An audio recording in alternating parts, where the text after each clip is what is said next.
we no joke, he was a cousin of Loretta Lynn's, Mac.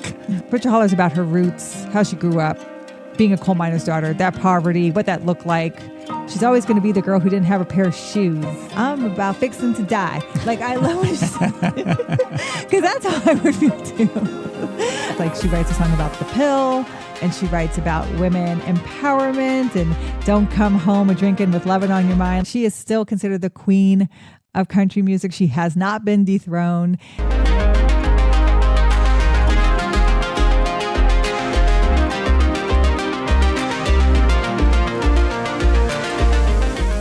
Welcome to Talk with History.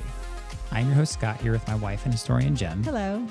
On this podcast, we give you insights to our history-inspired world travels, YouTube channel journey, and examine history through deeper conversations with the curious, the explorers, and the history lovers out there.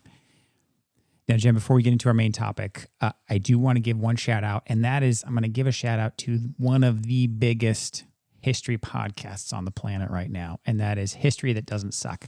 So I had reached out to the show to see if they'd be interested in Jen going on there. I'm trying to get Jen onto other podcasts in front of other podcast audience for a chat with Greg, the host, to chat about potentially the Hatfields McCoys, because that's a popular topic and Jen knows a lot about that.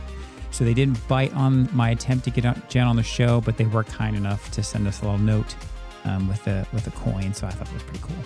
Yeah, so Professor Greg Jackson from History Doesn't Suck sent us this challenge coin. So Scott and I are both military. I'm a veteran. Scott's active duty.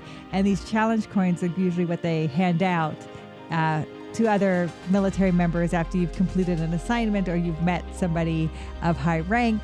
And he sent us this letter thanking us for our military service. And it has a Latin term on there, Bendi Vidi Da Vinci, which I learned, which I thought was pretty cool. And it says, I'd like to tell you a story, because that's how he starts out his podcast. So I would like to tell you a story, Professor Jackson. So if you would ever like to be a guest on our podcast, if we could be a guest on your podcast, we did come see you live in Norfolk, and you actually gave us a shout out to the crowd, which I really appreciated. But and we met you after and we took pictures with you. You were really great and very nice to talk to. But it's a podcast that I listen to even now. So thank you for the coin. We really appreciate it. Yeah, pretty cool.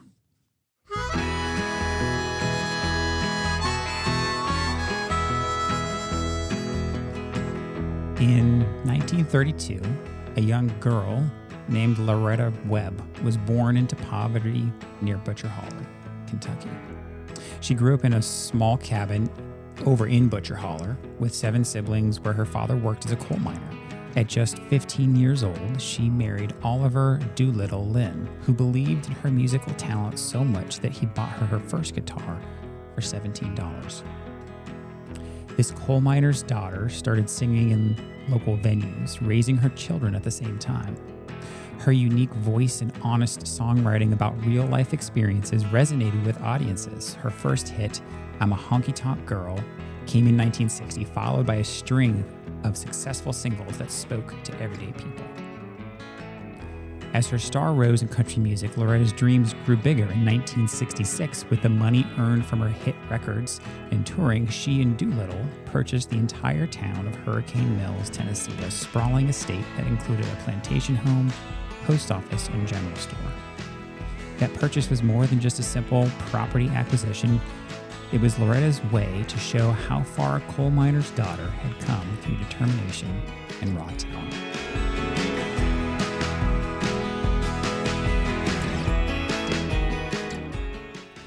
All right, Jen. So we, during our spring break, went to kind of one of the more interesting tourist attractions of Tennessee. It's about halfway between Memphis and Nashville, and that was Hurricane Mills. And we had done some Loretta Lynn content before. We'd actually been to Butcher Holler. We talked to a cousin of hers, which was really interesting. I will link that video because we no joke, he was a cousin of Loretta Lynn's. He was super country, great guy, Mac. Of course, it was Mac. But we went to Hurricane Mills, Tennessee.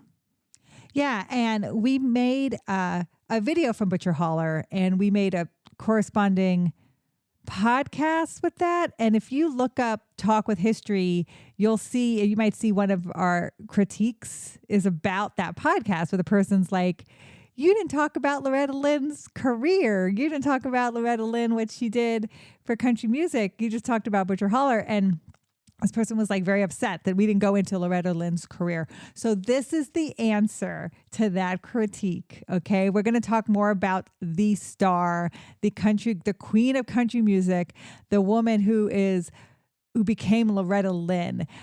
Butcher Holler is more about Loretta Webb. It's more about her before she even marries Dew and goes off to become the country music star that she eventually will become. This is about her root. Butcher Holler is about her roots, how she grew up, being a coal miner's daughter, that poverty, what that looked like, and how that kind of eventually formed her whole career. Hurricane Mills, and I actually think I get it wrong when I talk about Butcher Holler. I think I say Hurricane Hills because it just is rhymey, but this is Hurricane Mills. Like, she doesn't rename it. She buys the town, and it was named Hurricane Mills.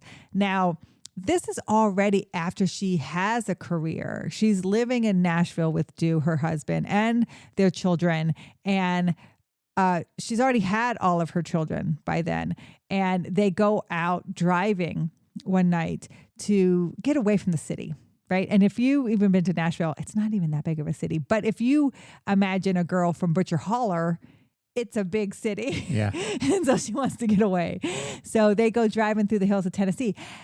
Hurricane Mills is about a good hour from Nashville. So they were probably driving for a while. They were going for a while. And it's not like, it's not necessarily one of those places that you can kind of just stumble into. I mean, they must have just been going out and driving through the hills and kind of trying to get lost, right? Yeah. Like just wanting to get out and just get out of town. It's off the beaten path. Yeah. And so she drives by this house that's already been built, right? It's built in the 1930s, and it looks like Tara. It reminds her of Tara, right? And if you think of Tara from Gone with the Wind, with the big pillars and the big house, it's huge. It's huge. So they didn't build the house; it was there, and they loved it. And so they go up and knock on the door, and nobody's there because Hurricane Mills had been deserted for about 20 years. It was at once a town, and it was a grist mill where they grind flour and stuff, and it had a post office and had a general store. And so it was once a town of people, but it kind of had gone under, and the people had moved away, and the owners had basically had children who inherited it, and they didn't live in the area either. Yeah, and if you guys want, kind of some of the more details about Hurricane Mills proper, we go into a decent amount of depth in the video, right? Obviously, so I'll link that down below. But yes, when they found it, right, they found this abandoned town of Hurricane Mills because there was a grist mill. It's right on the river. It's a gorgeous spot, right? If you're going to want to buy a place, like, I can absolutely see why she saw the grist mill and the river right there. Like, oh my gosh, this is amazing. It's a beautiful area. Oh, it says the house was built in 1876. So not even the 1930s, 1876. So what's that, 11 years after the Civil War? So it is very reminiscent. It's an almost 100-year-old home by the time she sees it. So they knock on the door, no one's there. They sleep on the porch because they want to buy the house, right? They want the house. Like, we want to live here. This will be a great place to raise our kids. We want to kind of raise them out of the city. This will be perfect.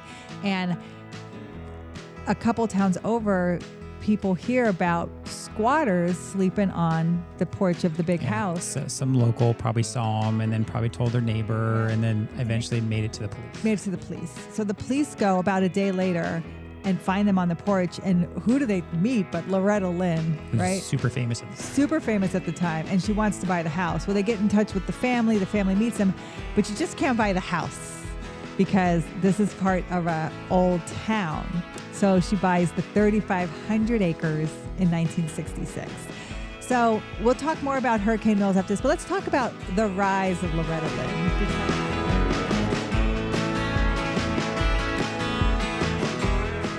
People want to critique me for not talking about it.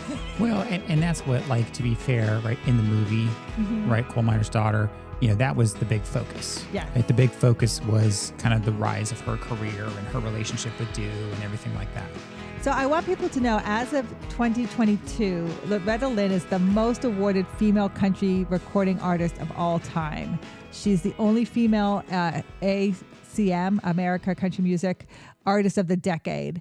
And she scored 21 number one hits and 11 number one albums. Wow.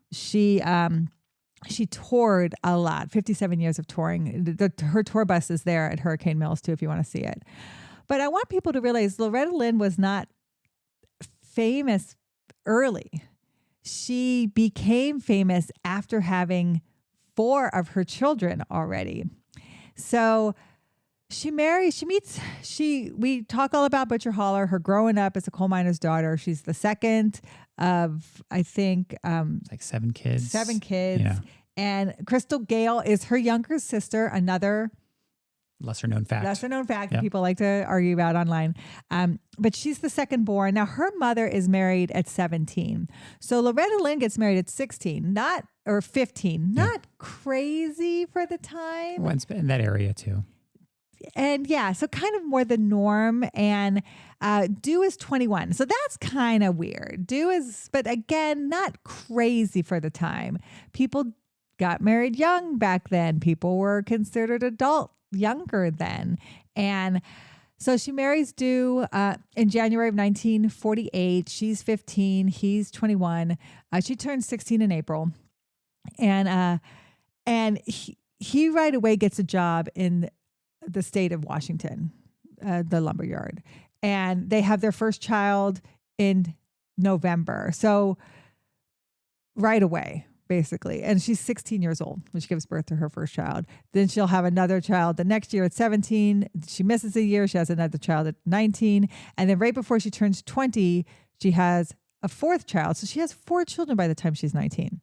So you said Washington, like Washington State? Washington State. So they go all the way to the Pacific Northwest? Pacific Northwest. I did not know that. And I love Coal Miner's Daughter because it reminds me so much of what that hardship would be like. She's a child, she's 19, she's not even 20, raising 4 kids herself while Dew is working. And his name is it's Oliver Lynn, but she calls him Dew. And so she loses the last name Webb. Loretta Lynn, and she's named for Loretta Young, the movie star. That's what her mom names her after. And he's gone all day working. And I remember in important part of the movie, he comes home and he's like, "How was your day?" And she goes, "I'm about fixing to die." Like, I love what she said, because that's how I would feel too. I did not even have my first child till I was 33. Loretta Lynn has all of her children. She has her twins at 32. I did not even have my first till I was 33. And I remember raising my 3 and I was fixing to die. Like, it's a lot to raise children when they're that young. And you imagine he's working all day. They don't really have family support there like they're used to. And she is a subsistence farmer. She learned that from her family. So they're growing food to, subsidize their diet and raising children and clothes and all those sort of things. So she does sing to the kids, and Dew really loves her voice. And he buys her a guitar as a anniversary present. And she doesn't even know how to play guitar. So she gets kind of upset at first because why would you buy me a guitar if I don't even know how to play it? And he goes, because I like the way you sing and you can learn. And I think it kind of gives her something to do and to focus on as she's raising the kids. And she does teach herself how to play guitar, and she does learn these songs. And if you watch Coal Miner's Daughter, I think it gives a very good representation of their marriage, because it's very much a partnership. It was a partnership. It was abusive, right? There is like verbal abuse. There's physical abuse. Loretta Lynn said, for every time he hit me, I hit him twice. So she didn't back down from the physical abuse, but it is there. But the one thing that I think it depicts well is Dew believes in her. And it's Dew that pushes her to sing first on stage in public. She doesn't want to do it. He pushes her to do it. She gets great feedback. He's the one who first records an album for her. Her very first song, Honky Tonk Girl, I'm a Honky Tonk Girl, is the album he raises the money and cuts himself. And she's so nervous about recording it that he actually makes her turn around and sing to the kids since she's so used to that. And I love one of the scenes from the movie where she's like, because they show a lot of this, they do a good job of showing it. And so it's like her kid sitting in the living room, she's sitting there with a guitar. And she like basically tells me this, she's like, now y'all sit down and be quiet, listen to me sing. So that's where she practiced. That's where she was comfortable. It's so great because it shows her the reality of her becoming the star and that she's already immersed in her personal life. She already has these 4 children, and the learning to sing and play guitar was her outlet as being a mother, as raising these kids. And cuts that first album and does kind of what a great supportive husband would do. He gets a list of all these radio stations, country music radio stations, and he starts sending them a cover letter of who she is, a copy of that album, and a picture. And a picture they just take in their house and of her. And mail starts to cross off all these radio stations as he mails them out. So what happens then is her father dies. He eventually will develop black lung disease, of course, from working in the coal mines, and dies relatively young. They go back to the East Coast to the funeral. And Dew says, while we're here, we have family who can watch the kids. Let's drive to these radio stations. So that's how they started doing that. And see if they can play your record. Cool. Introduce them. And it's really a rags to riches story because it is that personal connection when she meets the disc jockeys who haven't even opened her record, but that personality comes out, that real country, rooted personality comes out. That is authentic Loretta Lynn. Well, and one of the things that we learned when we visited Butcher Holler and we talked to her cousin Mac, one of the questions you asked her was like, oh, was she a tall person? Because you can't tell when someone's on camera and stuff like that. And he was like, oh no. He's like, she might have been 5'2" with heels on. And so I think in the movie they do a good job of like, here's this, this tiny woman, but with this ton of personality and this big voice, with these lyrics that speak to the everyday person. Yes. And it's like larger than life woman, but very small stature. Yeah. And but the big hair, and Loretta Lynn also, there's country music singers that kind of embody that glam, like they want to be this glam. Think of Dolly Parton. That was Loretta Lynn. She wanted to wear these very sequiny dresses, these very big over the top dresses. Like they have some of those at Butcher Holler. They have some of those at the drugstore at Butcher Holler. And then they have some of those at Hurricane Mills. So you can see they like this big hair, these big dresses. It was kind of part of that motif of being a country music Western singer. And so I love that rag to riches story. Once her album started to get played, her music started to get played, she became bigger and bigger. They relocate to Nashville, bring the children with them. She'll have twin girls in 1964. She's 32 years old, and that's 12 years after her last child. And that's 2 years before they get Hurricane Mills. But during this time, she's making these great songs, and she's writing these great storytelling songs, and she's doing some great collaborations, Conway Twitty, and you'll see those albums and things in her house. And so Coal Miner's Daughter is one of those storytelling songs. It really is. She writes it herself. It's a story of her roots and how she grew up and how she'll always be this girl, no matter the glamorous girl you see singing on the stage with the beautiful dress and the big hair.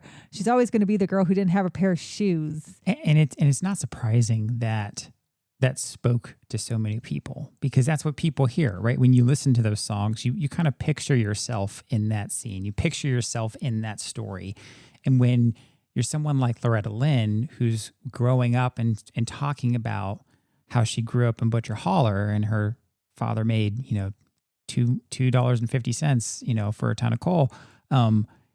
There's so many people that can identify with that. And she was a good singer. She had the talent, and she had this boost, kind of from her husband. So it was really just a cool story. And going to Hurricane Mills, you get to see a lot of that memorabilia. You get to see inside of her house. They have a recreation of the Butcher Holler home. It's really cool.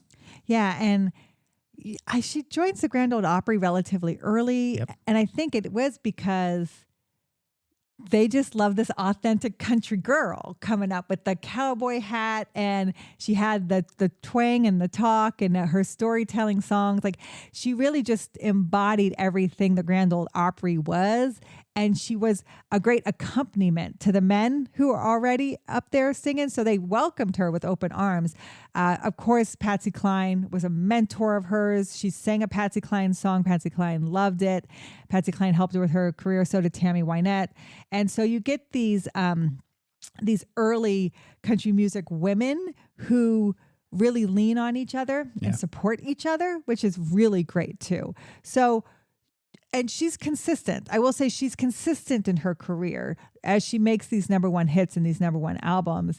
And there are people who love different songs from her, different albums from her, different times from her.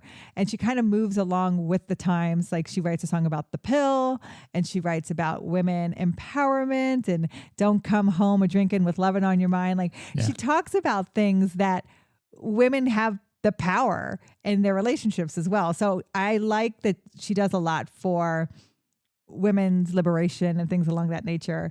That was her second number one hit, that Don't Come Home a Drinkin' with Lovin' on Your Mind in 1967. So that's after she buys the house at Hurricane Mills. So if you can imagine, Hurricane Mills will become so much a part of her career then. That's where she's coming back to after she's touring. And so she's very open with her fans. She loves her fans. So when people stop by the house, she's very welcoming to people coming in and meeting her. And so that just became kind of a tradition of Hurricane Mills, so much so that they opened the general store, and the post office is always there, but they do her story with they have a recreation of her Van Leer coal mine where her father worked. They eventually would make a recreation of the Butcher Holler cabin. They put a recording studio there. So Hurricane Mills really becomes a tourist stop as well. And she's always very welcoming to that.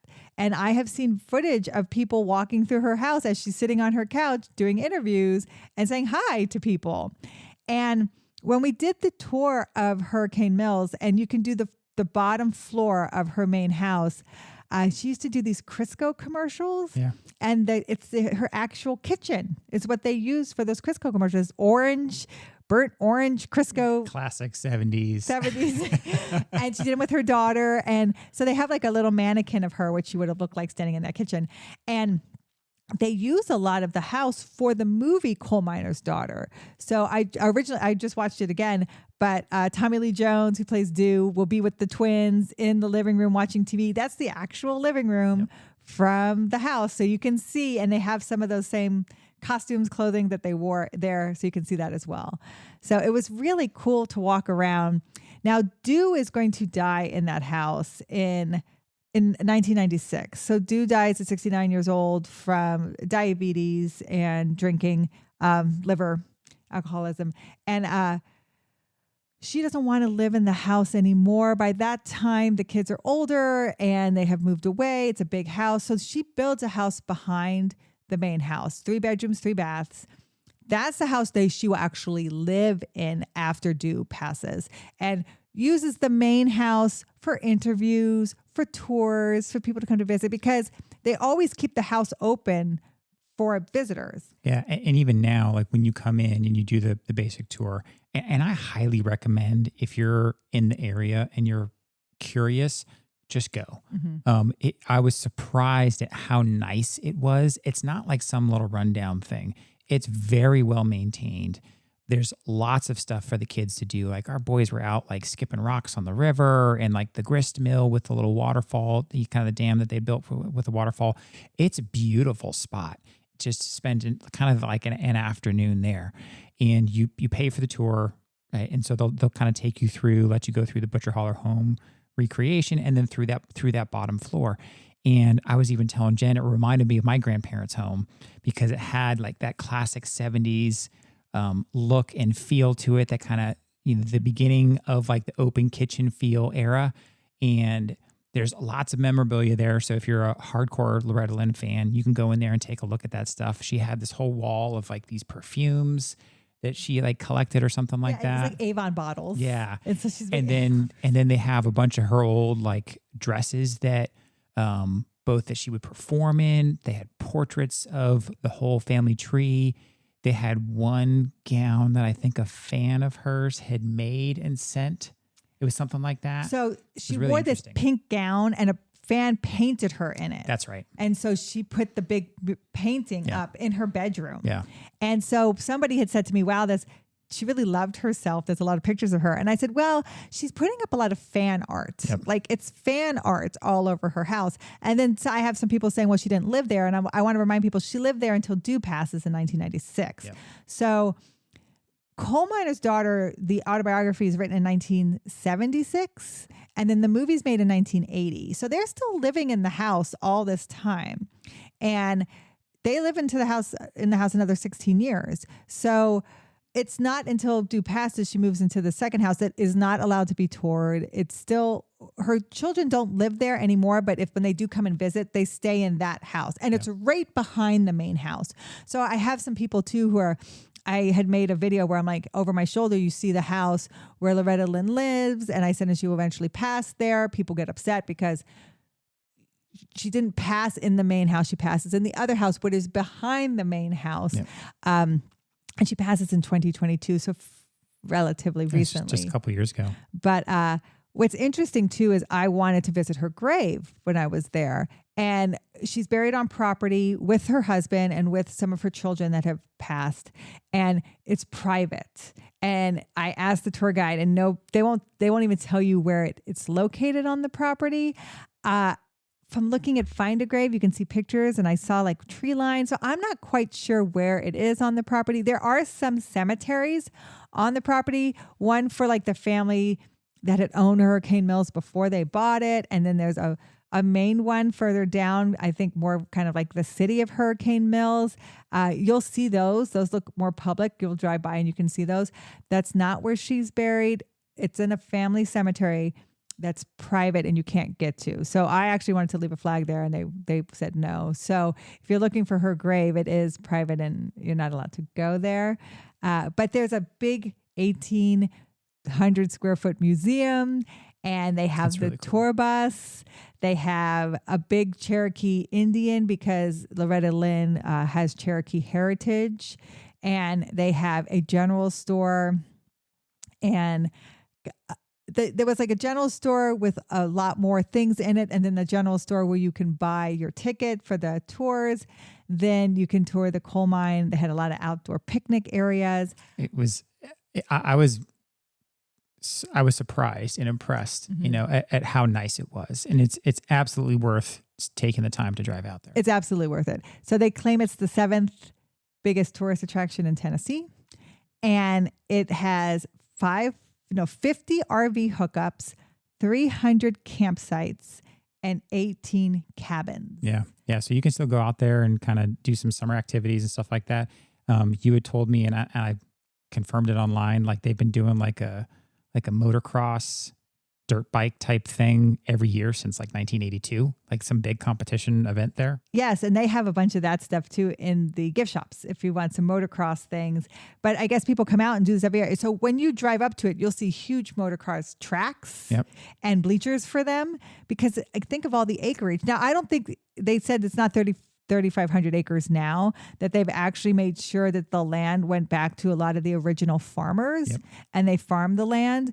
But they do maintain a lot of the acres still, but it's still a working farm, and you'll see horses there and things like that. So it was really, really neat. And it's quite the idyllic setting, right? I can see why when she got out there, she would have fallen in love with it right away. Mm-hmm. Not only because the home is beautiful, but just because of where it's set. And so I encourage folks to check out our video, because we try to kind of show a little bit of the area, but it's a beautiful spot. Yeah, and we were pleasantly surprised going there. There's a lot of great picture areas, and if I had people ask me why I can't afford it. You don't have to pay for the tour. Just to visit Hurricane Mills is free. Just to walk around the area is free. Yep. To go into the stores is free. They do charge to see the recreation of Butcher Holler. They do charge to go into the first floor of the house, and they do charge for the museum. But everything else is free if you just want to walk around and stop and eat and have a picnic, let the kids run around. That is all free. So we were pleasantly surprised by it. Definitely head out to Hurricane Mills. I hope I talked more about Loretta Lynn's career and what she's meant to country music. She is still considered the queen of country music. She has not been dethroned. And she's meant a lot to our channel. People are very interested in Loretta Lynn. People love Loretta Lynn. And we love her too. So thank you.